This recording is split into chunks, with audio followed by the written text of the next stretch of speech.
શ્યામ Agrotech Prafulbhai આજે તારીખ છે 5/9/2024 વંથલી તાલુકાના કોયલી ગામની અંદર રવિભાઈ કિશોરભાઈ અટકવી મકવાણાની વાડીએ આ કપાસ આખોય કપાસ છે જે આ કપાસ આખોય એ કપાસ આખો કેવો થતો તો ભાઈ બેહી જતો હતો ને 2 મહિના તો રેસનું પાણી હાયલું જતું હતું ને વળી ખાલી એક વેતની જ હતી 2 મહિના સુધી તો પછી વરાપ આવી પછી આ ભાઈનું ખાતર લીધું અમે ત્યાંથી એનો આ રિઝલ્ટ છે અત્યારે કપાસ બહુ સારામાં સારો છે અને આ ખાતર ખેડૂતને ઉપયોગી છે અને બહુ સારું રિઝલ્ટ મળેલ છે આ કપાસમાં નકર અમે બધા આવીને એમ કહેતા હતા રવિભાઈને હું જ મારો એ નાનો ભાઈ છે હું જ કહેતો રવિભાઈને કે તું આ કપાસ ઉપાડી નાખ અથવા વચ્ચે તુવેરની હાર કરી નાખ પણ આજે એ તુવેરની હાર નથી કરી આ કપાસ એટલું બધું આ પાટલા અડી જાય 15 દિનની અંદર એટલે રિઝલ્ટ બહુ સારું છે એમને દરેક ખેડૂતને તમે ખેડૂતને ભલામણ છે કે ખાતર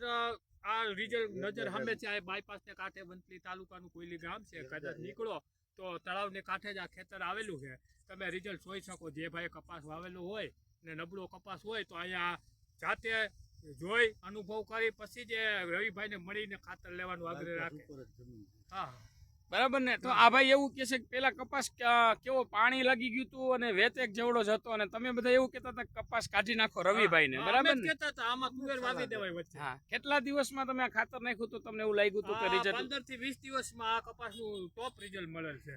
અત્યારે 15 દિવસ થયા છે ને તો ખાતર નાખ્યા પછી કેટલા દિવસે તમને આમ લાગી ગયું અઠવાડિયામાં દેખાણું રિઝલ્ટ અઠવાડિયામાં તમને દેખાઈ ગયું હતું ને રિઝલ્ટ તો તમને સંતોષ છે ને આ ખાતરથી બરાબર ને તો દરેક ખેડૂતને આ ખાતર વાપરશે તો આવું જ રિઝલ્ટ મળશે ને શ્યામ એગ્રોટેક જુનાગઢ પ્રફુલભાઈ